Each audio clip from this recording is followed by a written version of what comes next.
Voilà, ça s'est lancé. Euh, et donc, comme le disait Sandra, on est là pour 1h30. Et, euh,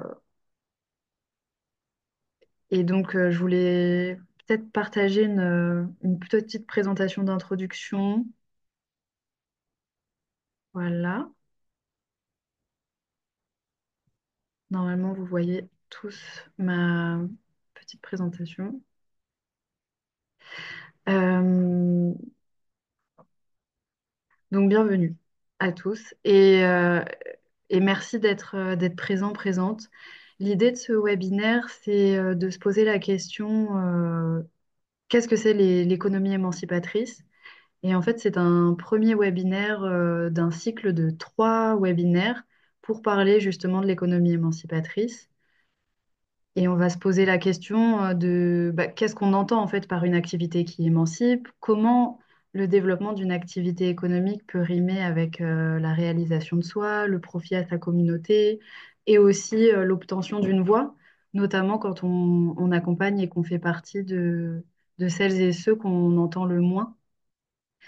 L'idée aussi de ce webinaire introductif, c'est de commencer à réfléchir à comment on peut surmonter les barrières qui sont liées au pouvoir en place dans nos sociétés. Comment on peut surmonter ces barrières quand on accompagne l'activité de jeunes, de femmes, de migrants, de migrantes. Et aussi, pourquoi pas, se poser la question de comment on implique les pouvoirs publics, quel est leur rôle, comment on interagit avec eux. Et je vais juste après laisser la parole à Sandra, fait partie du RIPES, le réseau intercontinental pour la promotion de l'économie sociale et solidaire, avec qui on organise ce webinaire. Un grand merci à toi, Sandra, d'ailleurs, pour la co-organisation. Euh, et pour nous éclairer, on va aussi avoir la chance d'entendre 4 témoins que je vais laisser se présenter juste après aussi qui viennent tous les quatre aussi de réseaux où l'économie sociale et solidaire prend une grande place. Donc ça va être très intéressant d'entendre leur témoignage à partir de leur expérience. Et, euh, et nous, donc ce webinaire, il est organisé, comme je viens de le dire, avec le RIPES et aussi avec Batik International. Et donc pour celles et ceux qui nous connaissent un peu de loin, parce que je vois qu'il y a des participants qui ne nous connaissent pas forcément, nous, on est une association française qui a pour mission de renforcer le pouvoir d'agir des personnes et des communautés dans des situations de vulnérabilité. Et ça, on le fait en partie en favorisant l'insertion sociale et professionnelle et aussi à travers la lutte pour le droit des femmes, la lutte contre les violences de genre. Et, euh, et plus particulièrement, ce webinaire, il prend place dans le cadre d'un de nos programmes qui s'appelle Parions l'égalité, qui vise à renforcer la société civile sur les enjeux de genre. Et pour ça, les partenaires avec lesquels on travaille portent des opérations de terrain pour réduire concrètement les inégalités entre les femmes et les hommes, notamment en accompagnant des coopératives ou des groupements de femmes. Et donc, je remercie tout particulièrement les partenaires partenaires ou futurs partenaires qui ont pu être présents là à ce premier webinaire. J'espère que que ça va enrichir toutes nos réflexions dans le cadre de ce programme. Euh, et puis, sans plus tarder, je vais laisser la parole à Sandra et aux intervenants pour se présenter. Et puis peut-être nous préciser les différents temps qui vont composer cette heure et demie ou qu'on a à passer ensemble. Sandra, je te laisse la Merci. parole. Merci Manon. Et merci à tout le monde pour être ici. Merci à les collègues de RIPES et aussi à notre collègue Federico de WIGO. WIGO, c'est l'Alliance stratégique pour RIPES dans tout ce que c'est le domaine du développement de l'ESS, surtout en Afrique, Amérique latine et en Asie. Et donc, voilà, je m'appelle Sandra Moreno, je suis colombienne, J'habite en Espagne. En ce moment, je suis la secrétaire exécutive de RIPES à niveau intercontinental. Et je vais laisser aussi très vite, il y a mes collègues Pierrette, Andrea et Federico qui se présentent. Donc, Pierrette, si tu veux commencer? Oui, Sandra, merci de me la passer la parole et merci à tout le panel, hein. C'est un plaisir d'être là. Quand Sandra m'a demandé si je pouvais faire partie de ce webinaire, je me suis dit, voilà, un nouveau défi que nous devons affronter ensemble et je crois que c'est pour la bonne cause. Je suis Élise Pierrette Mémon Méno, épouse Boum. Vous allez m'excuser, nos noms sont longs. Je suis la présidente du réseau national de l'économie sociale et solidaire du Cameroun qui s'appelle le RESCAM, qui est membre du réseau africain de l'économie sociale et solidaire RAES, dont je suis la secrétaire générale. Et le RAES, c'est la branche Afrique du RIPES. Et là, au RIPES, je suis également membre du conseil d'administration. Donc, nous sommes, je vais dire, au quotidien avec Sandra. Et cette thématique nous intéresse, comme tout ce qui peut apporter une plus-value à l'ESS. Merci, Pierrette. Merci, Ah, Sandra. Federico? Bonjour à tous et toutes. Et je m'appelle Federico, je suis colombien aussi. Et je suis basé en Bogota et je travaille dans Wigo. J'exprimerai un peu mieux qu'est-ce que c'est Wigo. Et je travaille avec des récupérateurs de déchets recyclables et son coopératif depuis 1997 et récemment, euh, depuis 2023. Et j'ai joué le rôle de spécialiste d'économie sociale et solidaire chez Wigo. Et on a une grande euh, expectative pour renforcer l'idée de l'économie sociale et solidaire comme une alternative pour la formalisation, pour la bonne formalisation. Il y a plusieurs formalisations. Et c'est ça que je partagerai aussi. Merci pour l'invitation. Merci, Federico. Et finalement, Andrea, tu veux te présenter? Oui, bonjour à tous et à toutes. Je m'appelle Andrea Rodríguez, je suis technicien de projet au sein de l'organisation RIPES Europe, qui fait partie en même temps de RIPES Intercontinental. Je travaille à Barcelone, en Espagne, et je développe principalement des projets liés à la jeunesse, à l'économie sociale et solidaire et aux soins dans une perspective de genre. Et bon, je vous remercie de m'avoir invité à participer et cette thématique pour nous, c'est central. Alors, c'est important de réfléchir ensemble et de partager des opinions, etc. Alors, merci beaucoup. Merci beaucoup, Andrea. Merci beaucoup. Comme vous vous êtes rendu compte, peut-être, il y a trois personnes parmi nous que le français, c'est pas notre langue maternelle. Donc, j'ai un spécial remerciement pour qu'on fasse cet effort. Et comme ça, peut-être le dialogue, c'est beaucoup plus fluide. Et voilà, on arrive à un débat ou un dialogue et aussi dans la langue en français. Donc voilà, comme vous avez vu, nous portons aujourd'hui on va dire quatre témoignages, mais aussi quatre perspectives pour aborder pour commencer à aborder le sujet de l'économie émancipatrice, surtout depuis le point de vue de ce que nous connaissons, de ce que nous travaillons, de ce que nous vivons, que c'est l'économie sociale solidaire. Pour ça, avec Manon, on s'avait posé quelques questions pour vous que peut-être vous pourrez les avoir comme ça dans votre tête pendant lors des témoignages. Par exemple, quelle présentation est la plus proche de votre réalité, soit comme femme, soit comme jeune, soit comme travailleur ou travailleuse dans l'économie informelle, soit comme un participant citoyen qui veut aboutir à faire partie, par exemple, de co-construction des politiques publiques. Euh, une autre question, c'est comment en réalité économique peut être changée ou touchée par biais de ces présentations et si je peux ou si je veux développer plus d'outils, si je veux aller un peu plus au-delà de ces présentations et de quelle façon, non? De quels outils j'aurais besoin.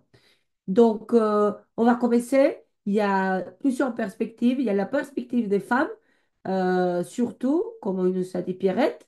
Pierrette, c'est une femme qui est spécialiste dans tous les domaines des droits humains, mais aussi dans les domaines des droits économiques des femmes.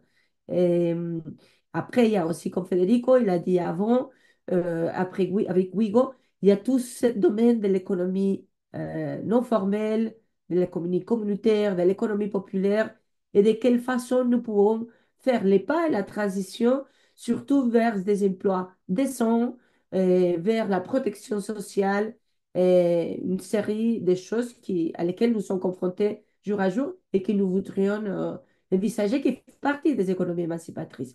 Et finalement, Andrea, avec le point de vue de la jeunesse, comme vous voyez aussi, elle est une spécialiste, elle sait, elle peut-être va nous partager un peu plus sur la perspective des jeunes. Les gens dans cette vision, dans cette création de où on va, et quel monde nous on voudrait construire, quel monde on voudrait vivre, non, dans le futur. Donc, si vous voulez, je vais laisser d'abord à Federico nous raconter un peu sur leur travail avec Wigo. Donc, merci Federico pour participer. D'accord. S'il te plaît, dites-moi si tu regardes mon écran. Ça Ouais, fonctionne bien. Parfait. bien, parfait. Parfait. Bien. Pour cette présentation, je veux hum, développer un peu sur chacun une des questions. La première chose est primer un peu qu'est-ce que c'est Wigo comme un réseau et quel est notre domaine. Ça veut dire les travailleurs à l'emploi informel. Et je commence en disant que Femmes dans l'emploi informel, ça c'est le nom, mondialisation et organisation, est un réseau international qui travaille pour améliorer les conditions de travail de personnes employées dans l'économie informelle, mais nous mettons particulièrement accent sur les femmes en situation de pauvreté, en parlant de ces systèmes de pouvoir et privilèges. Depuis de sa création en 1987, WIGO a relié des organisations de base de travailleurs informels, telles que syndicats, coopératives, associations, quelques organisations de facto, avec des experts en recherche, particulièrement en statistique et développement. Et notre objectif a été d'aborder les préoccupations de ces travailleurs, mais surtout de renforcer leur représentation. Au fil des années, Wigo a soutenu et collaboré avec 4 ou 5 grands réseaux meilleurs de travailleurs informels. La première, c'est Strainet International, vendeurs ambulants, commerçants d'espace public. Homnet, qui sont travaillés, qui ont ses domiciles à sa lieu de travail. La Fédération internationale des travailleurs du foyer. Et récemment, l'Alliance internationale des récupérateurs et récupératrices des déchets recyclables. Et Wigo a une meilleur statement et au objectif, et c'est de promouvoir et lutter contre ces conditions de travail qui excluent ou qui criminalisent les travailleurs en emploi informel. Et nous voulons réduire la vulnérabilité, les chômages, la situation de crise économique, mais surtout, nous voulons encourager la mise en œuvre des politiques publiques, des programmes qui réduisent les risques que je parle. Pour atteindre notre objectif, nous travaillons sur approfondir la connaissance sur l'économie informelle, sur le travail informel et sur le secteur informel. Ils ne sont pas les mêmes choses. Nous faisons un gros effort dans renforcer les réseaux et le développement de capacités de les organisations de travailleurs. Mais Wigo a une chose très intéressante, il fait un gros effort pour soutenir effort pour influencer des politiques au niveau national et au niveau international et quelque temps au niveau local. Et nous avons présence en 52 pays et notre programme clé sont un programme de législation et un programme de l'implémentation de ces législations qui c'est pour les politiques européennes, les programmes dans lesquels j'étais, c'est organisation de représentation, un programme de statistiques, un pilotage d'un ville focale et d'un grand programme de protection sociale. Les principes fondamentaux de notre organisation est la conviction de que tous les travailleurs et travailleuses doivent avoir des opportunités égales, des droits économiques et une protection et une voix, surtout une voix pour les représenter. Et je m'excuse, mais cette diapo a une petite partie en espagnol, mais ici, chaque tous sont hispanohablantes. Ici, tu peux regarder la hiérarchie des revenus, des risques de pauvreté. Et cette reflète la façon dans laquelle Wigo comprendre les systèmes interdépendants de pouvoir, domination et privilèges. Et pour parler d'une économie émancipatrice, on doit répondre à la question que c'est très important de comprendre l'économie capitaliste comme un modèle basé sur la domination et l'exploitation et qui a une narrative parallèle qui s'appelle le néolibéralisme. Et vraiment, c'est pas une nouvelle chose pour tous. Et le capitalisme pose la propriété privée avant les biens communs. Ça veut dire que les individus et les entreprises, pas les travailleurs, ont le droit de posséder des biens, des ressources, des outils de production et qu'ils peuvent l'utiliser en transférant librement. La deuxième partie, c'est les marchés comme un seul régulateur de ce qui est public. Et c'est l'unique scénario. Les échanges économiques se font avec une intervention minimale de l'État. L'État perd son rôle de garant de droit et tout doit être solvé par la libre concurrence. Et ça, c'est une chose de loi naturelle. Ça veut dire qu'il naturalise la compétition pour les clients, pour les ressources, et en croyant que ça favorise l'efficacité, l'innovation et des autres choses. Et la recherche du profit paraît être le moteur principal de la vie, la productivité. Et l'accumulation du capital devient l'unique objectif. Et ça, c'est tout. Mais on trouve ici que pour parler de ça, parler de ce système de domination, et il y a beaucoup de personnes, beaucoup d'organisations de différents secteurs ont créé son propre économie pour lutter contre cette domination et l'exploitation. Et les premiers acteurs ici, c'est le mouvement syndical qui a été une force clé de résistance, plaçant les droits et le bien-être de travailleurs et travailleuses au centre de les revendications. Parallèlement, on a les mouvements coopératifs qui s'engageaient dans une action collective, coordonnant des efforts de coopération pour atteindre des objectifs qui seront inaccessibles dans une logique de concurrence individuelle. Mais cependant, ces deux acteurs, et il y a un gros secteur du travailleur, l'économie populaire, qui s'offre les pires conditions parce que le système économique actuel a évolué pour contourner les avances obtenues par les syndicats et par les coopérativismes et affaiblir les plans emploi ou l'emploi. Il a fragmenté les travailleurs en petites unités productives où les relations du travail sont masquées sous des formes de travail flexible ou d'auto-entrepreneuriat. Aujourd'hui, et ça c'est le cœur de l'état de monde de Ouigo, le travail informel est la règle plutôt que l'exception. Nous parlons d'un 61 ou 64% de travailleurs dans le monde. Ça veut dire plus de 2 000 millions de personnes, 2 milliards de personnes, n'ont pas de protection légale, n'ont pas d'accès à la sécurité sociale, gagnent insuffisant argent et vivent dans la précarité.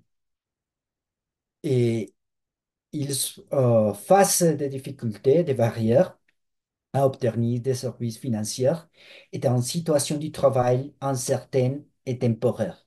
Mais pire encore, l'économie des plateformes et la numéralisation des autres technologies ont généré de nouvelles formes de flexibilisation du travail. Il paraît que c'est le futur du capitalisme, le capitalisme est digital. Et notre auteur, la majorité de travailleurs sont exploités par les systèmes économiques actuels et tout en étant marginalisés et exclus des avantages du travail formel. Mais pire que ça, ils ne sont pas représentés, ils n'ont pas un voix dans les scénarios de prise de décision sur le travail. On peut regarder un peu mieux avec les exemples de la population dans laquelle ou avec laquelle Ouigo travaille. Et par exemple, on peut trouver ici comment les travailleurs domestiques qui sont représentés par la Fédération internationale des travailleurs de foyer, elle assume le bon fonctionnement des foyers en effectuant des tâches de ménage et jouant un rôle central dans l'économie de soins, une économie qui n'est pas reconnue. Mais pourtant, de nombreux gouvernements ne reconnaissant pas ce travail comme un emploi et ils n'ont pas signé les accords internationaux garantissant leurs droits. Et lorsqu'ils le font, ces réglementations ne sont souvent pas appliquées. Les cas de récupérateurs de déchets recyclables ou recycleurs, ils participent à la gestion publique des déchets. Ils allongent la durée de vie des décharges. Ils alimentent, nourrir l'industrie de recyclage. Pourtant, ils sont souvent ignorés. Pire que ça, ils sont criminalisés par les politiques publiques qui privatisent la gestion de déchets. Selon l'Organisation internationale du travail, il y avait 24 millions de recycleurs dans le monde qui travaillent dans des conditions précaires, sans reconnaissance ni rémunération équitable. Les travailleurs qui ont comme lieu de travail son domicile, par exemple, ils sont représentés par HomeNet. Ils produisent des articles pour des grandes marques de vêtements, des chaussures, des autres industries et leur travail, nourrir les chaînes de production entières, mais leur rémunération est insuffisante et ils doivent supporter seuls les coûts d'équipement, d'énergie, les risques professionnels qui devraient normalement être pris en charge par les entreprises pour lesquelles ils travaillent. Et finalement, les vendeurs de riz ou ambulants, ils fournissent des biens et des services essentiels à des populations qui autrefois n'y auraient pas accès et proposent des prix plus abordables. Pourtant, ils sont souvent persécutés par l'utilisation de l'espace public, leur activité étant considérée par les commerces formels comme une concurrence déloyale. Bien que beaucoup des produits qu'ils vendent proviennent de grandes entreprises, aucune responsabilité n'est pas assumée pour reconnaître leur rôle dans la distribution de ces biens.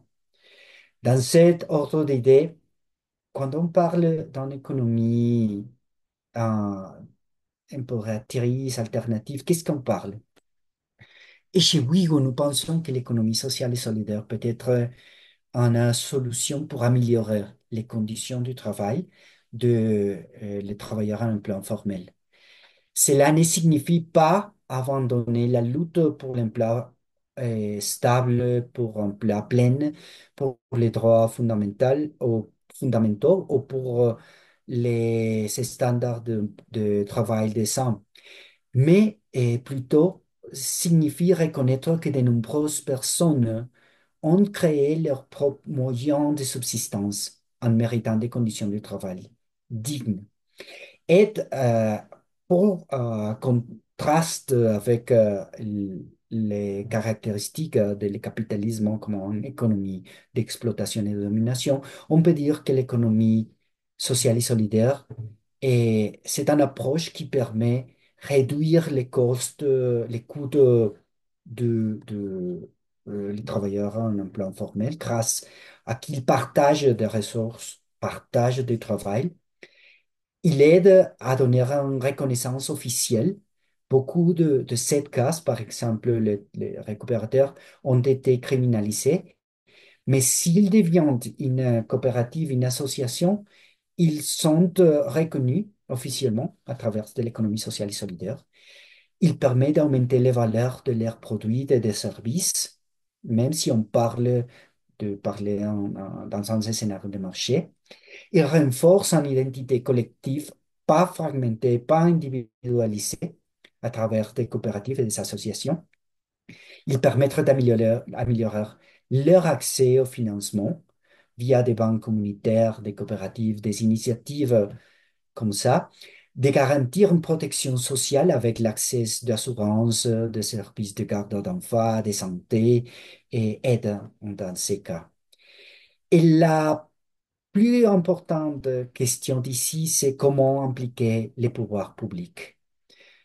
En disant, grâce au néolibéralisme, que beaucoup d'États ont confié la gestion de services publics au marché, réduisant le rôle de garant des droits et en fragilisant les travailleurs. En conséquence, lois, politiques publiques actuelles favorisent les grandes entreprises et rendent difficile le développement d'autres modèles économiques. C'est pourquoi il est très important de suivre les recommandations de l'Organisation internationale du travail des Nations Unies qui appelle à soutenir l'économie sociale et solidaire, aller vers les obstacles qui empêchent son développement et à faire une reconnaissance de tous les secteurs qui ont été organisés dans l'économie populaire beaucoup de temps dans modalité de l'économie sociale et solidaire. Il s'agit d'un levier clé pour lutter contre la précarité et garantir des conditions de travail plus justes pour tous. Il est également très important pour nous que les États adoptent les lignes directrices de la recommandation 204 de l'OIT qui établit des orientations importantes pour la transition de l'économie informelle à la formelle, ce qui n'est pas possible si l'État n'assume pas un rôle de garant des droits, créant un environnement favorable à l'économie sociale et solidaire et protégeant les moyens de subsistance des travailleurs et travailleuses du secteur informel pendant cette transition. Il est très important et on partage cette affirmation avec RIPES qui est les points d'arrivée n'est pas nécessairement l'entrepreneuriat dans une unité de production fragmentée, tant que scénario de création d'un plan plein et la consolidation d'entités de l'économie sociale et solidaire, telles que coopératives, associations, et peuvent être des scénarios d'arrivée. Une deuxième action structurelle a consisté à étendre le régime de protection sociale aux travailleurs en emploi informel dans la main de l'État. Finalement, je veux partager avec vous que cette année, la Conférence internationale du travail, dans l'OIT, discutera des moyens pour lutter contre l'informalité. Et pour nous, il est très important que ces débats prennent en compte la voix des travailleurs informels et de leur organisation en voie collective, ce qui nous amène à la demande la plus importante. Et la demande la plus importante adressée au gouvernement est peut-être de garantir que les travailleurs dans le plan formel et leur organisation aient une voix dans les espaces de négociation tripartite sur le monde du travail, afin de que rien ne soit décidé à leur sujet sans eux. Je pense que ça, c'est tout. Merci pour donner la parole et permettre cette intervention. Merci beaucoup, Federico. Et je pense que c'était, on pense en fait en général que c'était une très complète présentation. Je te remercie parce que aborder la question des économies émancipatrices, Ça veut dire, bien évidemment, aborder du point de vue critique, depuis une analyse critique, le monde tel qu'il est, le monde tel qu'il a été construit, configuré depuis les dernières, on va dire, 5 décades, depuis les dernières 50 ans. Et je pense que c'est très bien ce point de vue des travailleurs, des travailleuses, mais aussi le point de vue de la communauté, les communautaires. Comment ça, on construit depuis, pas depuis des partenariats privés, publics, que c'est un peu la base pour beaucoup des approches économiques, mais depuis un point de vue communautaire et surtout depuis un point de vue de ceux qui travaillent, des travailleurs et travailleuses, surtout depuis l'économie informelle. Donc, merci beaucoup, Federico. Et maintenant, je pense que c'est parfait pour écouter Pierrette. Pierrette qui est au Cameroun et qui va surtout nous raconter sur l'économie sociale et solidaire pour les femmes et les femmes en Afrique. Merci. Ouais. Merci, Sandra. Effectivement, le temps qui m'a été donné depuis hier, c'était pas trop long, mais je me suis dit que ce que j'ai, on va partager parce que, en fait, l'économie sociale et solidaire relève du vécu, ça relève du quotidien. Alors, pour nous, dans notre pays, nous considérons l'ESS comme une économie de résilience et aussi comme une économie du futur. Parce que la personne humaine est au centre, on lui donne la primauté du bien-être sur le capital. Nous pensons que toutes les autres économies qui peuvent apporter une plus-value pour améliorer le sens ou quelque chose de bien. Et c'est pour ça que quand on m'a demandé qu'est-ce que nous entendons par économie émancipatrice, ça m'a d'abord renvoyé à l'économie de transformation, qui n'est pas très loin quand on pense que l'économie de transformation nous amène à répondre aux besoins des générations actuelles, mais aussi des générations futures. Et du même coup, appelle une collaboration entre la société civile, les entreprises, les gouvernements et toutes les initiatives locales pour travailler de manière durable et inclusive. Il faut dire que le RESCA, qui est le réseau national de l'économie sociale et solidaire, nous, on est une organisation d'appui à la promotion de l'économie sociale et solidaire et nous avons comme cible prioritaire les femmes. Et nous travaillons également avec les hommes. Et qu'est-ce que nous faisons? Nous faisons nous accompagnons les organisations à leur structuration, à l'accès aux ressources, à l'amélioration de la qualité de vie des acteurs et des actrices, c'est-à-dire tout ce qui prend la protection sociale. Et surtout, nous essayons de valoriser les pratiques traditionnelles qui existaient déjà et qui, pour nous, sont des pratiques qui vont en droite ligne avec l'économie sociale et solidaire. Donc, de notre point de vue, l'économie émancipatrice permet de construire, comme vous le dites, un collectif plus fort et résilient parce qu'elle facilite la prise en compte des voix étouffées et elle ouvre des portes sur des nouveaux horizons. Quand je vois cela, je vois au Cameroun tout de suite le secteur informel. Parce qu'il faut dire qu'au Cameroun, le secteur informel représente 40% de son PIB, offre 70% des activités et c'est 60% de femmes qui composent ce secteur informel. Mais vous voyez, c'est un secteur dont les voix sont étouffées. C'est un secteur qu'on n'entend pas, il est inaudible. Et nous avons vu que c'est également un secteur qui fait donc face à de nombreux défis. Pas de protection sociale, Il n'y a pas une réglementation vraiment appropriée, pas de contrôle. Il y a une concurrence déloyale avec les entreprises formelles. Ces actrices n'ont pas accès au crédit. Elles n'ont pas accès à l'ensemble des services financiers qui existent à travers notre organisation sociale. Nous voyons donc qu'à partir de là, quand avec les activités d'économie sociale et solidaire, nous arrivons à les aider à se structurer pour partir de l'informel vers le formel, nous leur donnons de la voix parce que déjà, c'est une masse importante qui peut se faire entendre. Ensuite, en passant du secteur informel vers le secteur formel, dans le domaine de l'économie sociale, ces femmes peuvent, comme les hommes également, créer des projets qui leur sont propres, des projets qui traduisent leurs aspirations.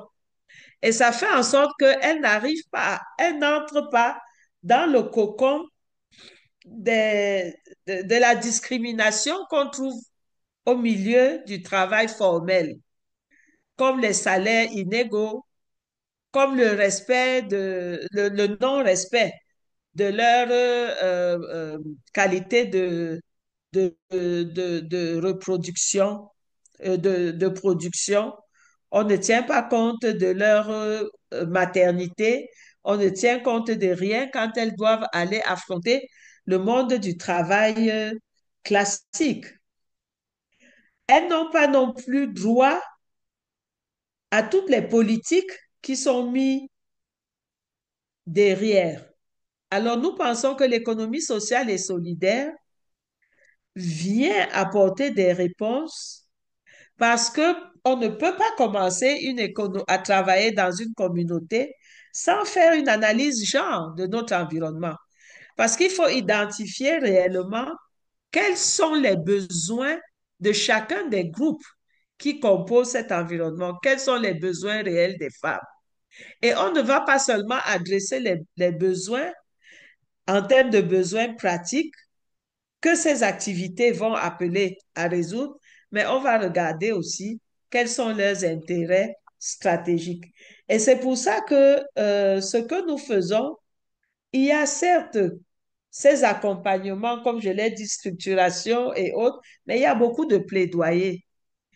Il y a du plaidoyer parce qu'il faut améliorer le statut de la femme dans son ensemble pour que son statut soit changé. Donc, nous allons avoir des plaidoyers pour leur accès aux ressources. Au Cameroun, nous avons beaucoup travaillé sur l'accès des femmes à la terre. Parce que même si la loi qui est là semble une loi neutre, parce qu'elle n'est pas égalitaire, elle est neutre, une loi qui s'adresse à tout le monde. Mais on sait que le système patriarcal qui est derrière fait en sorte que les femmes ne puissent pas réellement jouir de cette loi. Parce qu'il y a une autre pesanteur qui est traditionnelle et qui fait que même si la loi a dit, dans la pratique, on ne voit pas cela, nous allons, au-delà de l'accompagnement, de les faire aider à se structurer et autres, nous portons un plaidoyer pour que les lois qui sont mises en place soient plutôt des lois équitables. Donc, qui tiennent compte de la réalité de chaque groupe et qui adressent la question de manière spécifique. Donc, toujours par rapport à cette analyse, Jean, nous avons la possibilité de voir quels sont les pôles qu'on dit être réservés. Et nous encourageons également des femmes qui ont la capacité d'entrer dans ce secteur. C'est comme ça que nous encadrons des groupes de femmes qui font dans la transformation du bois. Le bois jusqu'ici était un domaine réservé aux hommes, mais de plus en plus, elles transforment le bois en tout ce qui peut être meuble ou objet de décoration et elles ont beaucoup plus de revenus. Elles entrent également dans des filières qui leur étaient jusque-là fermées. Ce qu'on voudrait dire, c'est que l'accompagnement que nous apportons en ESS et que nous pensons que cela pourrait faire de l'ESS une économie émancipatrice, c'est que l'accompagnement n'est pas seulement pour la résolution des besoins pratiques, mais c'est un accompagnement qui vise les intérêts stratégiques. Ça veut dire que c'est un accompagnement où nous nous attaquons aux choses pratiques, comme comment les organiser, comment les aider à trouver des intrants et tout, mais c'est aussi comment leur donner du pouvoir, comment faire à ce qu'elles accèdent dans les espaces de prise de position en tant que des prises de décision en tant que groupe de femmes capables de faire entendre leur voix. Et la culture qu'on leur donne, qui est la culture de l'économie sociale, de démocratie, où on dit une personne, une voix, c'est une culture qui aide dans ce sens. Parce que au-delà, nous leur faisons ce qu'on appelle une culture des droits humains. Nous leur faisons apprendre à protéger leurs droits et à revendiquer également ces droits-là. Donc, c'est une approche holistique que nous avons quand nous sommes avec nos actrices de l'économie sociale. Et c'est la même approche que nous comptons, que nous mettons en œuvre quand nous voulons les faire partir du secteur informel pour cette transition vers le secteur formel. Parce que nous savons aussi que euh, ce n'est pas un espace vierge qui les attend et qui va les recevoir avec tout ce que nous souhaitons. Donc, elles doivent y entrer avec de la capacité de choisir elles-mêmes ce qui est de leur intérêt et de défendre ses intérêts. Vous allez m'excuser si j'utilise beaucoup le féminin parce que les groupes sont majoritairement féminins, mais c'est le même travail qu'on fait quand on se retrouve à accompagner un groupe de jeunes ou à accompagner un groupe mixte ou n'importe quel groupe qui se retrouve devant nous. Sauf que, comme je l'ai dit, pour nous, l'analyse genre est fondamentale. Il faut qu'on identifie de manière précise les besoins de chaque groupe. Alors, nous pensons donc que la protection sociale est un des éléments clés que nous identifions comme un besoin pour tous ces groupes. Parce que vraiment, dans le secteur de l'économie sociale, comme dans le secteur informel, la protection sociale n'est pas quelque chose qu'on applique. On a mis sur pied parce qu'au Cameroun, ce sont les travailleurs du gouvernement et ceux du secteur privé qui bénéficient de la protection sociale. Et on a mis une troisième assurance qu'ils ont appelée l'assurance volontaire, qu'ils disent être pour les autres acteurs.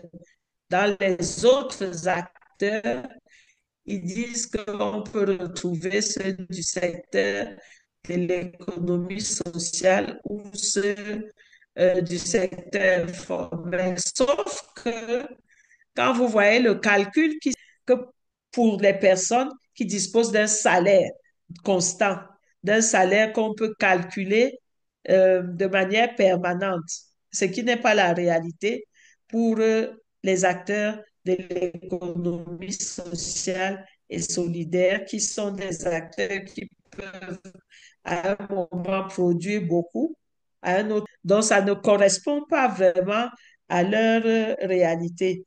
Pour nous, donc, l'économie émancipatrice serait celle-là qui vient apprendre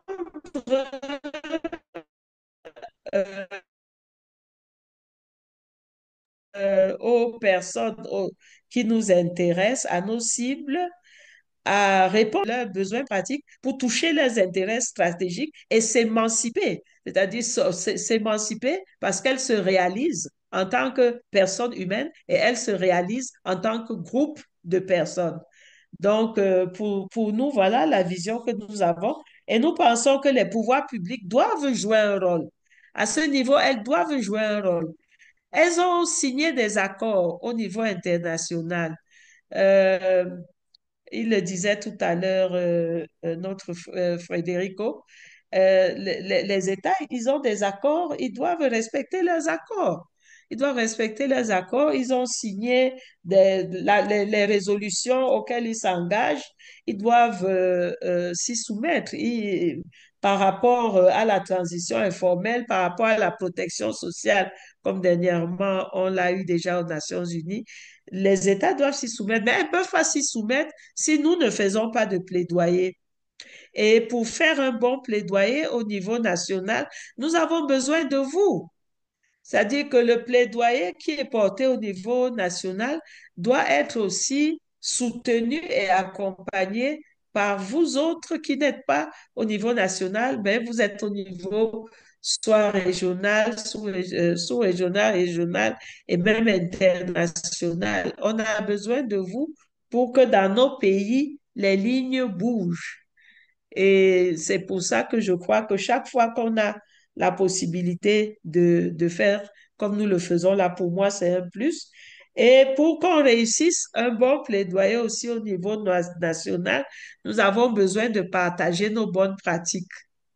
Et le partage de nos bonnes pratiques, ça veut dire que nous capitalisons déjà ces bonnes pratiques, nous brisons les barrières de langue parce que souvent on a des bonnes pratiques, mais parce qu'elles sont dites dans une langue que nous ne comprenons pas, nous n'arrivons pas à l'utiliser, à la capitaliser. Donc nous devons capitaliser les bonnes pratiques et nous devons les partager sur toutes nos plateformes autant que faire se peut pour espérer toucher les personnes qui ont le pouvoir de prendre les bonnes décisions. Voilà ce que je peux dire pour Merci. aujourd'hui. C'est un début d'échange et je crois que on va approfondir, je vais approfondir ma présentation la prochaine fois. Merci Je vous beaucoup, Pierrette. remercie. Mhm. Merci beaucoup, Pierrette. C'était vraiment, peut-être qu'on a pris un peu plus de temps, mais je pense que c'était un témoignage très important depuis une femme qui lutte, qui se bat depuis vraiment beaucoup de temps pour qu'elle elle l'a dit. Elle a vraiment, je pense qu'elle a vraiment arrivé à nous raconter d'une façon très descriptive pourquoi c'est une économie émancipatrice. Et pourquoi ça doit être une économie émancipatrice, surtout aussi pour des femmes. Et je pense que c'est plusieurs niveaux dans lesquels Pierrette, il vient de plonger, surtout le fait qu'il ne s'agit pas seulement de quelque chose de pratique, il ne s'agit pas seulement de rencontrer nos besoins dans nos vies jour à jour, mais aussi de construire des espaces de prise de pouvoir. Et donc, et d'une façon communautaire, d'une façon en groupe, en collectif. Merci beaucoup, Pierrette, et j'espère on va continuer à compter sur ton témoignage pour le prochain webinaire. Donc, je vous laisse aussi avec Andrea maintenant, qui va nous raconter depuis le point de vue des jeunesse et la perspective des gens sur l'ESS. Merci. Merci beaucoup, Sandra, et aussi merci, Pierrette et Federico. C'est toujours un plaisir de vous écouter et de partager avec vous. Et bon, j'aimerais en parler et surtout expliquer pourquoi nous considérons, nous, depuis les RIPES, depuis l'économie sociale et solidaire et les économies émancipatrices, pourquoi nous considérons qu'il est important de mettre la jeunesse au centre et quelle est aussi notre conception de la jeunesse. D'une certaine manière, la jeunesse a toujours été, comme tu disais, Sandra, au début, à l'avant-garde de tout le mouvement social. Et c'est nous qui nous portons la flamme, l'idée d'un monde nouveau, et, en quelque sorte. Historiquement, les jeunes ont joué un rôle fondamental dans la construction d'un monde meilleur et nous sommes ceux qui ont encore la vie devant nous. Alors, la jeunesse, pour moi, représente la vitalité et nous avons une attitude fraîche face à la vie. Et on peut dire que le thème de la jeunesse est un thème de grands changements et aussi qu'il y a aussi un certain rejet en général de ce qui est prédéfini. Et bon, l'énergie, l'idéalisme et cette résilience qui caractérisent les jeunes font des acteurs clés pour susciter des changements significatifs dans la société et remettre en question le statu quo et ouvrir la voie à un avenir plus juste et plus équitable. Je pense que c'est important de prendre cela en compte. C'est bien sûr une chose que nous déjà savons, mais c'est important pour moi parce qu'il faut donner une définition plus profonde de la jeunesse qui aille au-delà de celle proposée par le système. Normalement, quand nous parlons de jeunesse, on dit que c'est seulement un groupe d'âge ou on prend aussi des définitions négatives qui nous sont attribuées, non, afin de faire taire nos voix. Et par exemple, comme que les jeunes n'ont pas encore d'expérience, qu'ils ne savent pas qu'est-ce que c'est la vie, etc., etc. Mais par contre, la jeunesse comme la féminité n'est pas un phénomène physique, mais social. Et il faut mettre ça au centre de nos définitions quand nous créons des narratifs depuis nos organisations. Et pour cela, ou à part de cela, et pour moi, il est également important de politiser la jeunesse, car la jeunesse seule n'est pas politisée et quelqu'un qui n'est pas politisé ne pourrait jamais se positionner dans le cadre de la liberté. Alors pour moi, cela passe pour le développement de la conscience des jeunes, pour l'intégration des jeunes dans nos mouvements, pour l'écoute de leur voix. Il est fondamental de faire ce travail car si nous ne faisons pas ce travail à partir des économies émancipatrices et des mouvements sociaux, ça serait les systèmes dominants, les gouvernements qui le feront. Et bien sûr, ils le feront en promouvant des valeurs erronées et qui ne font que favoriser le statu quo. Et en outre, comme je disais, merci.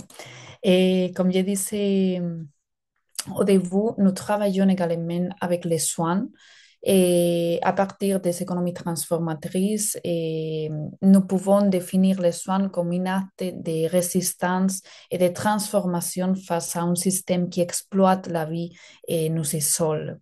Il ne s'agit pas d'un fardeau privé ou d'un privilège, mais d'un droit collectif et d'un pilier pour le maintien de la vie en communauté. Et pour moi, il s'agit de tisser des réseaux de soutien mutuel, de redistribuer les tâches qui ont toujours incombé aux femmes et de s'opposer à cette logique de marché qui marchandise le bien-être. Et alors, les soins est un acte politique, un engagement en faveur de l'autogestion, de la solidarité, de la justice sociale qui place la vie au centre et rompt avec l'individualisme imposé. Je pense que c'est aussi important de souligner et réfléchir sur sur une question que nous ne prenons jamais en compte, et que c'est en savoir qu'en tant que jeunes, nous jouons également un rôle fondamental dans les soins. Et je pense que l'important, c'est un travail que nous sommes en train de faire déjà depuis nos organisations, non? D'inclure la perspective des jeunes dans la théorie des soins. Et bien sûr, il est important aussi d'inclure une perspective globale qui inclut tous les peuples du monde, de tous les jeunes, parce que nos expériences de vie sont différentes, bien sûr, selon les contextes. Et il est important de prendre tout ça en compte. C'est pour cela que les moments comme ça, faire des webinaires avec une perspective globale, je pense que c'est bien sûr très important. Et bon, je voudrais terminer par un exemple concret, un projet sur la jeunesse, les soins que nous sommes en train de développer. Ce projet s'appelle Youth Care, et ce qui signifie littéralement jeunesse et soins. Il s'agit d'un projet européen impliquant 12 pays, à la fois européens, mais aussi nord-africains. Et bon, dans les phases initiales du projet, je vous explique très brièvement. Nous avons cartographié les initiatives des jeunes dans ces territoires, qu'il s'agisse de coopératives, de mouvements sociaux, des organisations informelles. Et nous sommes en train de créer des agendas de soins globaux dans lesquels les jeunes proposeront des priorités et des stratégies pour faire face aux multiples crises qui affectent leur territoire. Après, nous ferons des forums internationaux Et bon, nous mènerons également des campagnes de sensibilisation, de plaidoyer sur l'égalité des genres, qui est aussi dans le centre du projet. Et finalement, une chose importante à souligner, c'est que nous ouvrirons un processus de subvention pour donner aux initiatives des jeunes la possibilité de se financer elles-mêmes et de développer leurs propres projets et activités dans les territoires, ce qui, selon nous, est essentiel car cela offre de réelles opportunités aux jeunes. Et je pense que c'est ça le rôle fondamental des économies émancipatrices lorsque nous parlons de la jeunesse, c'est d'offrir des vraies opportunités aux jeunes. Et bon, pour conclure, il est fondamental pour nous de développer des économies émancipatrices, des économies qui placent réellement la vie au centre, comme nous disons au début.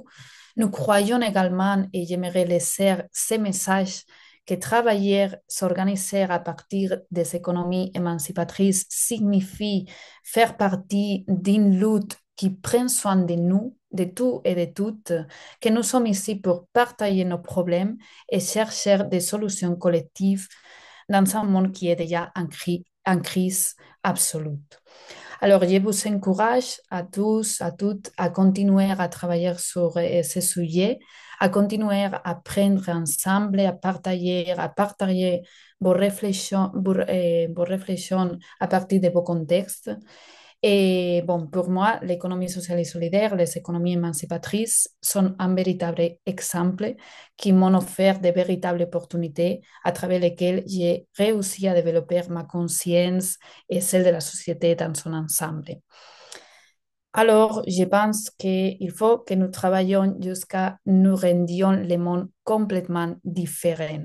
Et tel est notre message et tel est notre objectif principal. Merci. Merci beaucoup, Andrea. Merci beaucoup parce que c'est en même temps un message très actif, très politisé, très engagé, mais en même temps, c'est un beau message d'espoir.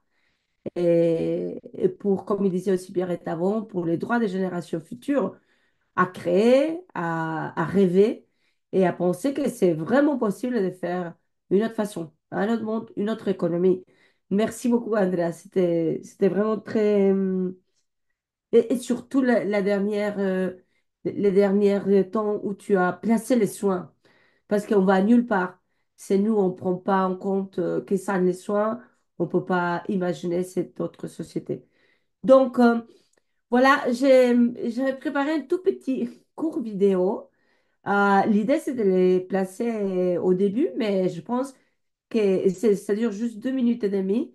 Et quelque part, c'est un bon résumé d'un peu que ça prend les choses, les perspectives qui nous ont racontées de Federico, Andrea et Pierrette avant. On va les regarder. Donc, laissez-moi voir. Je peux le partager.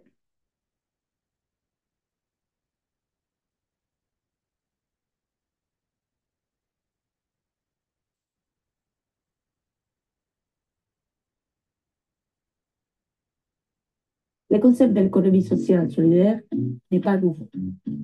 L'idée de solidarité, l'idée de mutualité est construite dans de nombreuses cultures traditionnelles, certainement sur tous les continents, certainement dans tous nos pays. Nous pouvons envisager un exercice consistant à examiner en profondeur ce que nous pouvons reconnaître comme étant la solidarité et la mutualité dans les cercles économiques de notre passé, avec nos parents, nos grands-parents, notre ligne ancestrale. Reconnaissons-nous ces modèles? La manière dont se sont construits les échanges de services, des soins, des nourritures. Ce que nous pouvons considérer comme important parmi tous ces éléments, c'est que dans de nombreux pays, l'actuel système impérant a laissé de côté les femmes et bien d'autres groupes qui étaient marginalisés en raison du genre, de leur classe sociale, de leur appartenance ethnique, de leur âge, de leur capacité physique ou mentale. Tous ces groupes ont été laissés de côté car le système patriarcal, le modèle capitaliste, le paradigme de la mondialisation ne prend en compte que la productivité et les revenus, la concurrence, la croissance, la puissance et bien des autres valeurs qui représentent les pouvoirs, l'argent, sans tenir en compte ni l'exploitation, ni l'expoliation, ni la souffrance. Les économies émancipatrices ne laissent ni les personnes, ni les animaux, ni la nature, ni la planète de côté. Nous considérons donc l'économie sociale solidaire comme un soutien très important à la création des coopératives, associations, groupes et collectifs où les femmes et tous les groupes marginalisés par ce système ont une place prédominante, mais aussi comme un moyen de s'assurer que ces personnes ont une voix, qu'elles sont visibles. Les économies émancipatrices se basent sur la reconnaissance des sujets politiques, c'est-à-dire sur la base des droits humains. À travers la reconnaissance de l'économie sociale solidaire, l'important travail que nous accomplissons ensemble depuis plus de 25 ans dans l'État de RIPES, en construisant l'unité dans la solidarité, reçoit la visibilité. Voilà.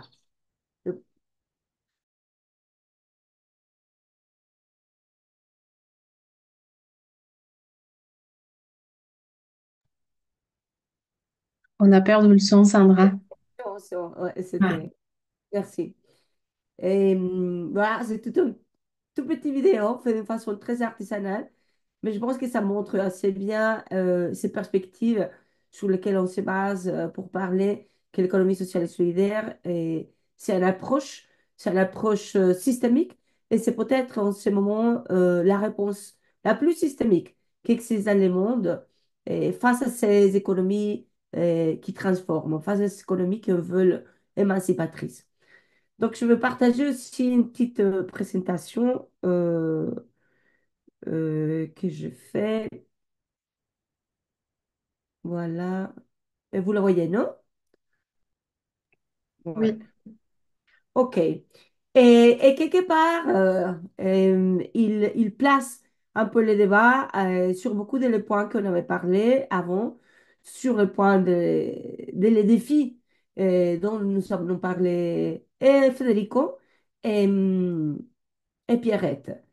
Les défis principaux pour qu'on puisse vraiment mettre en place une économie sociale et solidaire, un bâtiment, une structure qui facilite un peu ces conversions des économies informelles, mais aussi cette idée de nous trouver dans une construction sociale où il y a des intérêts stratégiques, surtout dans la prise de pouvoir.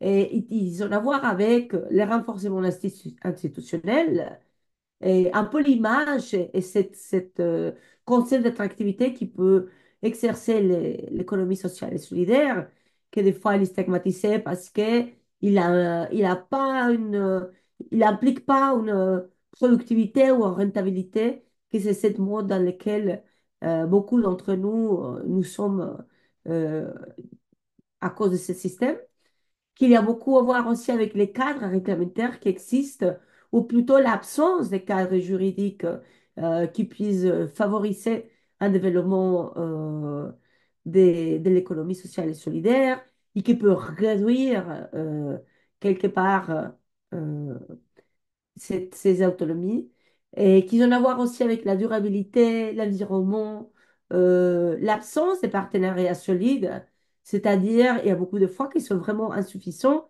et il y a aussi beaucoup de temps qu'il n'y a pas une connaissance très particulière sur qu'est-ce que ça peut être ces alliances.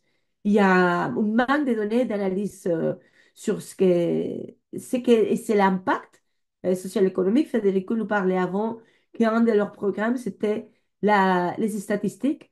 Et c'est quelque chose c'est très important. Comment on peut systématiser les cas qui existent de l'économie sociale et solidaire et une participation insuffisante de la société civile et dans la construction des politiques publiques et dans la coparticipation des gouvernements locaux. Donc voilà, ça c'est un peu ce qu'on a un peu regardé depuis RIPES comme le défi principal. En tout cas, quelques recommandations ou quelques exemples dont nous travaillons déjà, par exemple pour le renforcement institutionnel, c'est, comme il disait aussi Pierrette, à investir dans la capacité de leadership, non? À investir pour qu'il y ait une capacité organisationnelle dans les différentes entités de l'économie sociale et solidaire. Depuis le début, depuis les origines, que c'est beaucoup, un peu plus de 25 ans, depuis 1997, RIPES, il a toujours regardé pour on soit organisé comme un mouvement social. Et depuis la première réunion en 1997, mais aussi au cours des années suivantes, il y a toujours eu cette perspective de mettre en place euh, tout ce qui se fait dans les territoires. Qu'est-ce qu'on est en train de faire dans les différents territoires et comment ces articulations depuis les entités dans les territoires y mettent progressivement cette résistance qui s'est développée parmi les années face à l'économie du système, à l'économie de marché. Notre gouvernance, pour dire très vite, la gouvernance des RIPES, il est basé sur des entités, sur des modèles construits à niveau continental qui sont autonomes. Donc, on a 6 membres continentaux qui sont représentés autour d'un conseil d'administration. On a ASE, que c'est le Conseil asiatique de l'économie solidaire, pour tout ce que c'est l'Afrique, pour tout ce que c'est l'Asie du Sud, le sud-est de l'Asie et l'est de l'Asie. Après, il y a RAES, comme il disait avant Pierrette, que c'est notamment le réseau africain qui a été développé jusqu'à maintenant, surtout dans les pays francophones. On a une RIPES pour l'Amérique latine et Caraïbes, RIPES LAC, et on a RIPES Europe. Donc, nous avons entendu avant Andrea. On a aussi un RIPES pour l'Amérique du Nord, qui c'est les États-Unis et le Canada, et un RIPES Océanie, où c'est notamment l'Australie et le Pacifique. Aussi, il y a des organisations internationales qui font partie de notre gouvernance, comme Urgency. Urgency, c'est un réseau qui travaille sur la souveraineté alimentaire, et l'INAES, INAEC et le GCF. Voilà. Nous disposons de 2 sièges au conseil, un homme et une femme.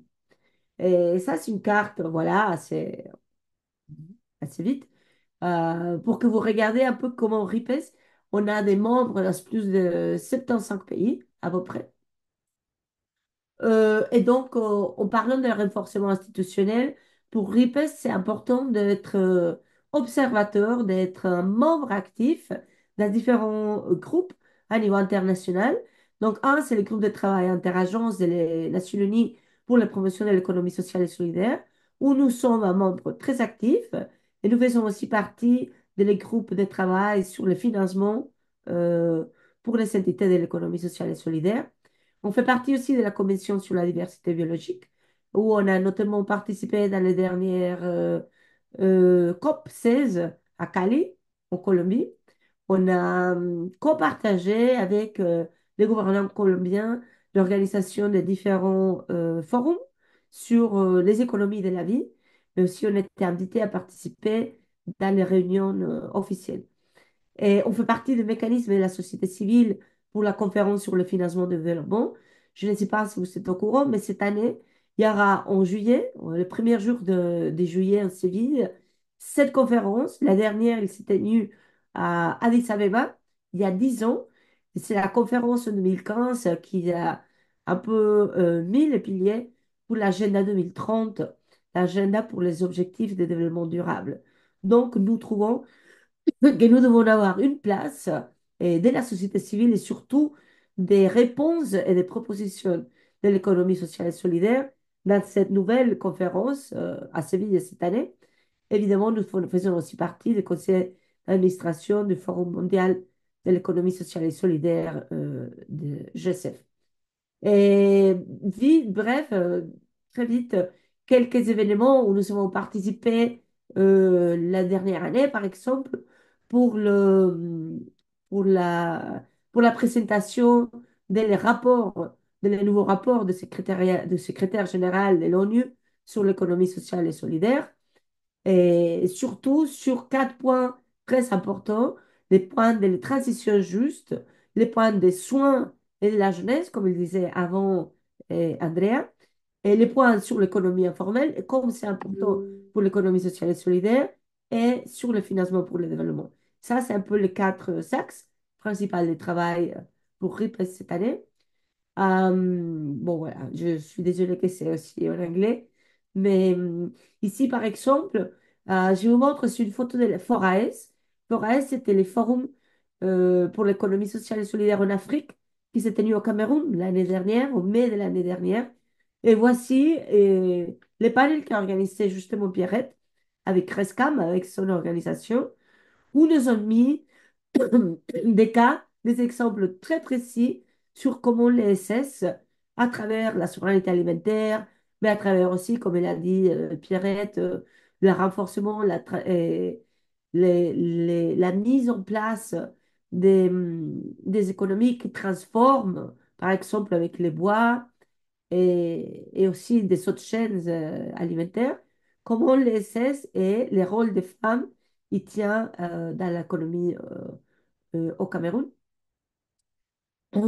Ici, c'est la réunion qu'on a eue aussi l'année dernière dans l'atelier de l'OIT sur comment avancer l'économie sociale et solidaire en Asie et les actions stratégiques.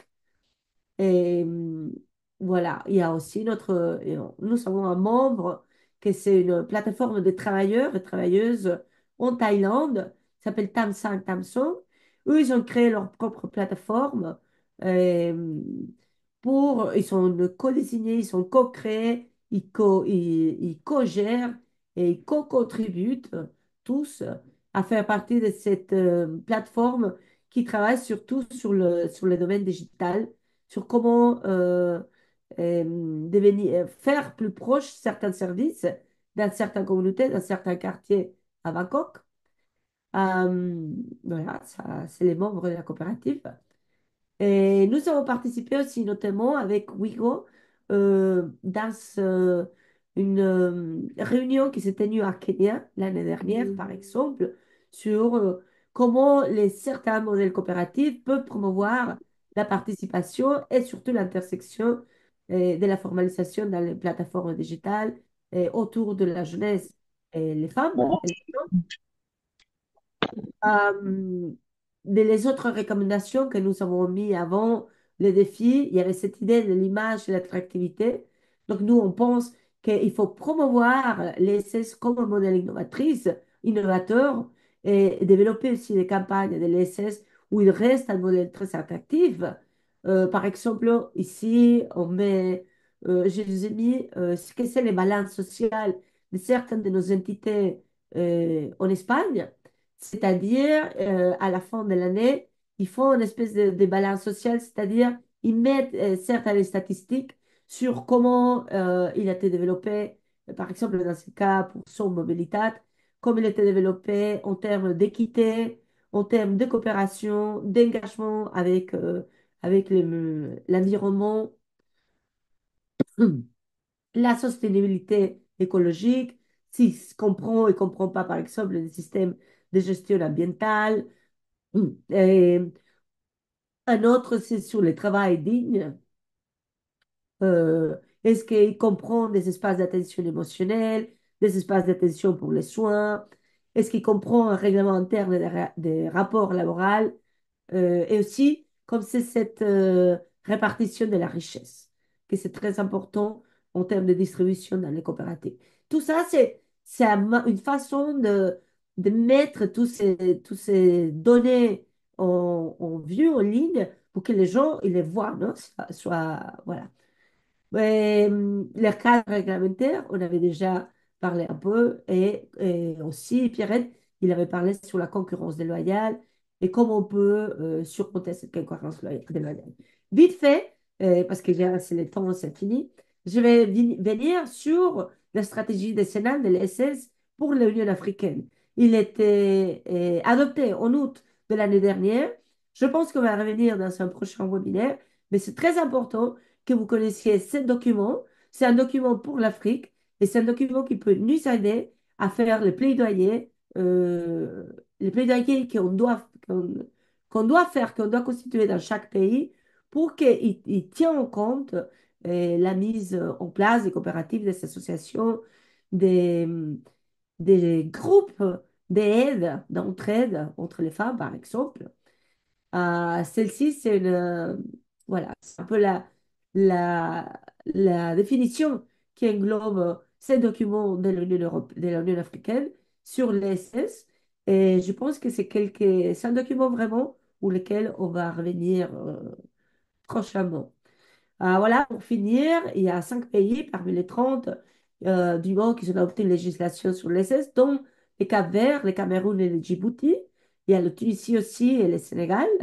Mais il y a encore des autres lois à Mali, euh, et puis dans des autres pays comme le Nigeria, qui sont en train d'être adoptés. En tout cas, c'est un cadre qui est en continu, en dynamique, et il faut les nourrir et qu'il faut que nous, comme organisation de la société civile, on soit au courant et on puisse aller devant nos gouvernements et dire et présenter nos propositions. Voilà. Je pense qu'on va... Alors, je vais sortir. Voilà. Je pense qu'on va arrêter là. Ça va être 5 minutes. Et on va peut-être ouvrir un peu la place aux questions. Oui, merci beaucoup Sandra et à tous les intervenants. Et effectivement, maintenant, ça serait intéressant d'entendre, de vous entendre, celles et ceux qui ont écouté les présentations. Est-ce que vous avez entendu des choses qui font écho à vos réalités, à ce que vous accompagnez, ou est-ce qu'il y a au contraire plein de questions qui ont surgi en entendant ces témoignages? Peut-être que pour certains, certaines, il y avait des termes, que vous n'aviez encore jamais entendus. Donc c'est l'occasion de poser vos questions ou de réagir comme vous le sentez. On a 5-10 minutes pour échanger. Selon vous, est-ce que les actions que soit vous portez vous-même ou les actions que vous accompagnez rentrent dans ce cadre de l'économie émancipatrice? Ou est-ce que vous posez des questions pour que ce que vous accompagnez permette davantage d'améliorer les conditions de vie? Ou peut-être que votre réaction, c'est de dire que vous vous sentez très éloigné de ça, je ne sais pas. On n'est pas très nombreux, donc sentez-vous libre de simplement lever la main, prendre la parole. Ouais. Moi, c'est vrai que j'ai parlé, mais j'ai une petite question à poser à Sandra. C'est vrai que j'aurais pu aussi la poser en off, mais peut-être que ça peut Ça aider à tout servira, le monde. c'est sûr.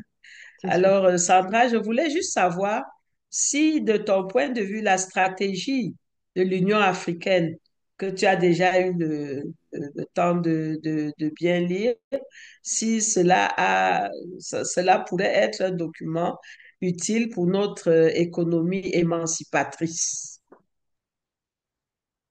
Oui, c'est un document très utile. C'est, et, nous n'avons pas encore la version officielle. Donc, on a juste lu la version qui a été envoyée il y a 2 ans et sur laquelle le groupe technique il a travaillé. Mais il manque encore que l'Union africaine, il prend un peu une actualisation sur où nous sommes. Et je pense que si on...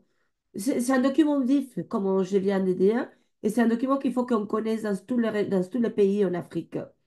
C'est un document où il faut que nous, ils faisons le plaidoyer parce qu'il y a plein de revendications qui soient dedans, qui soient dedans. Il y a plein de revendications que RIPES il a portées. Même RIPES, il est reconnu dans les documents. Peut-être c'est la seule organisation de la société civile qui est reconnue dans ces documents, mais il faut être attentif qu'ils soient actualisés. Voilà. Moi, je voulais aussi, mais on va revenir sur ces documents pour le prochain webinaire. Moi, je voulais un peu demander aux gens, aux différentes personnes qui sont ici, d'où il vient et leur contexte. Comme ça, peut-être deux, trois qui puissent nous répondre.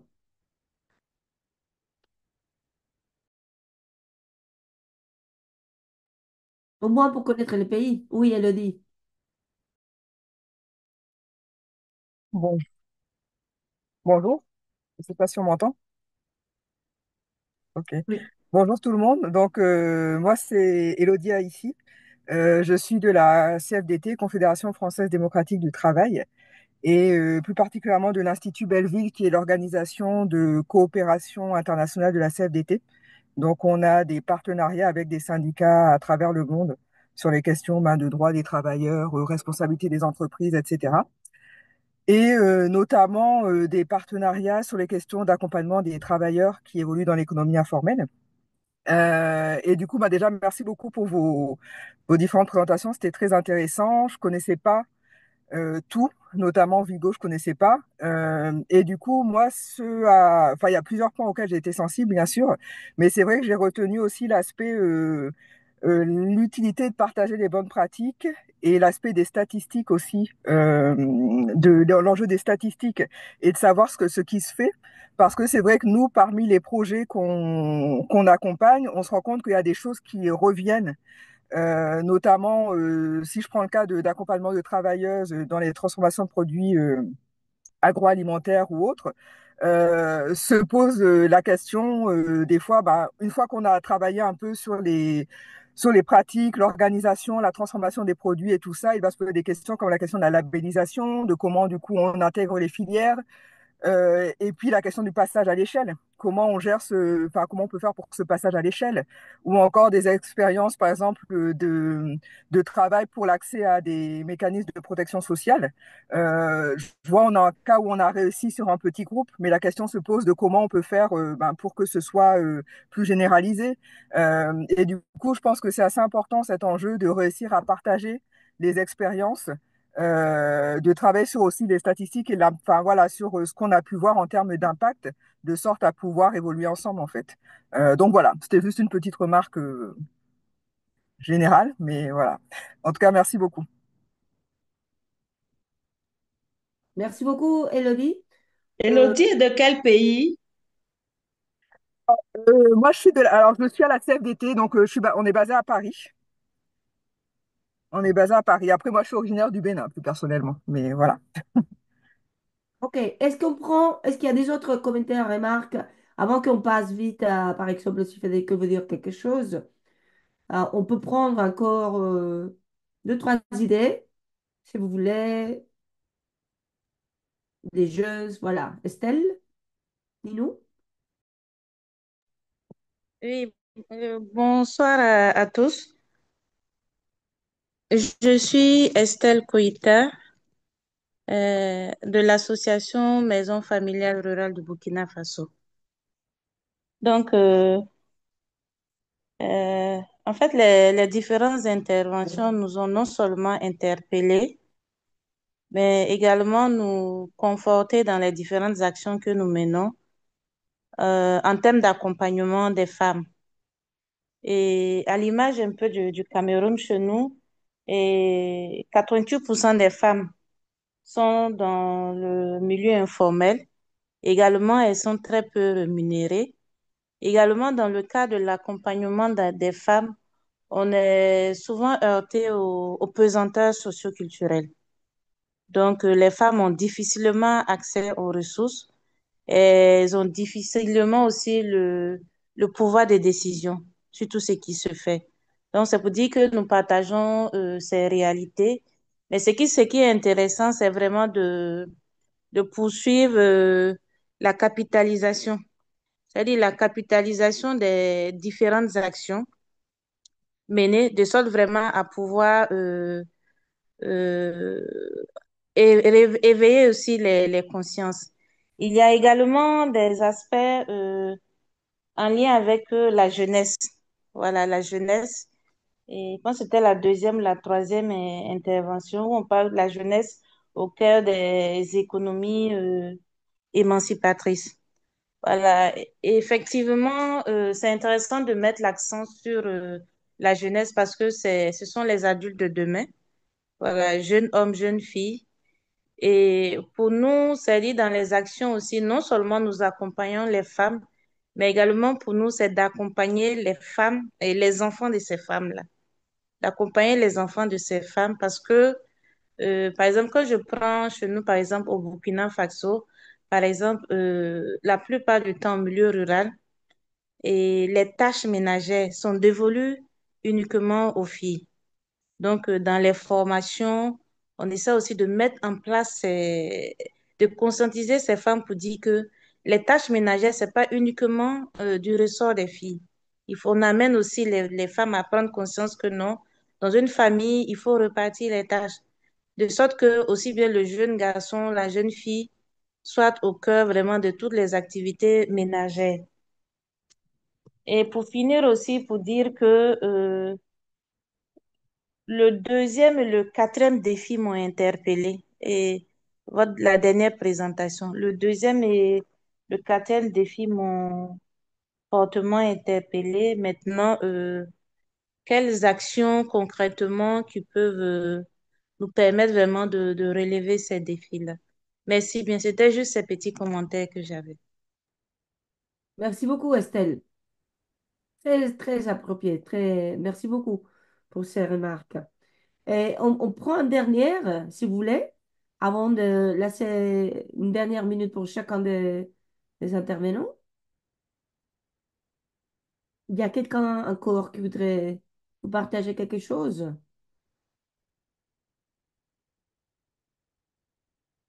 Il faut pas être timide, hein? Voilà. Sinon, bah, on va s'arrêter là. Et puis, je vais laisser peut-être une dernière minute pour chacun.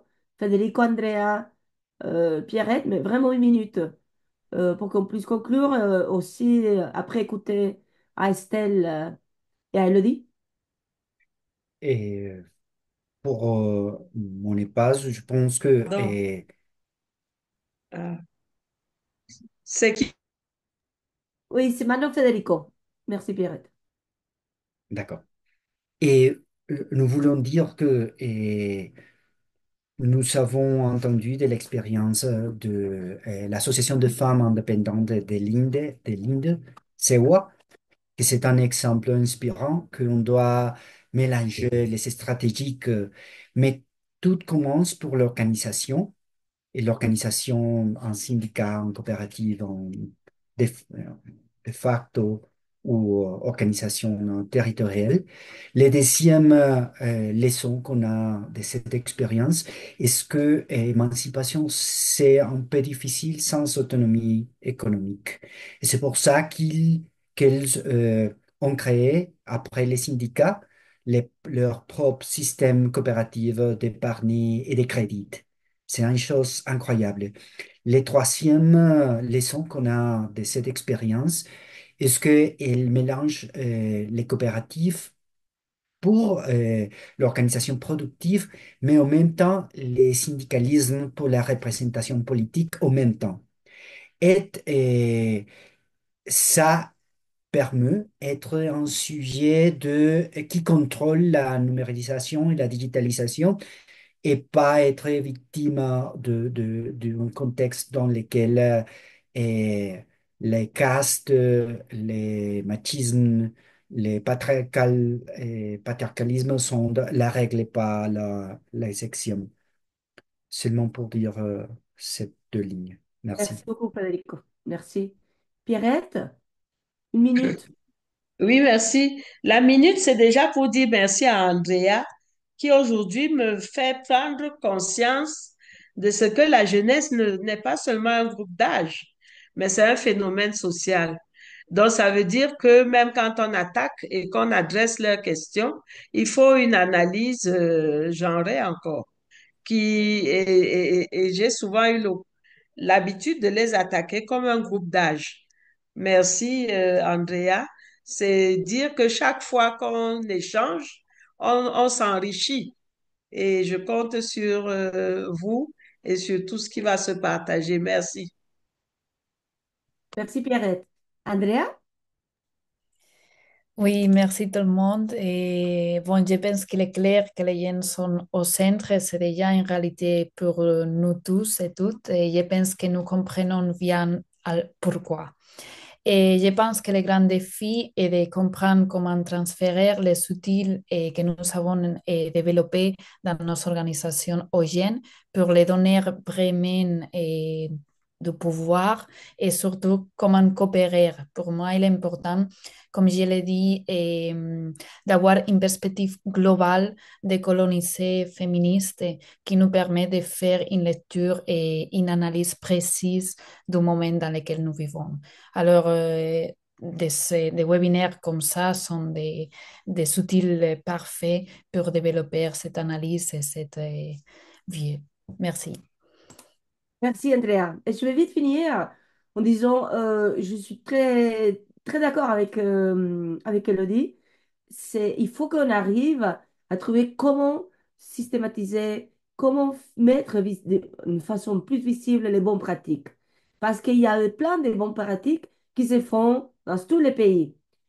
Certes, dans des organisations que nous connaissons, mais aussi dans des organisations que nous ne connaissons pas.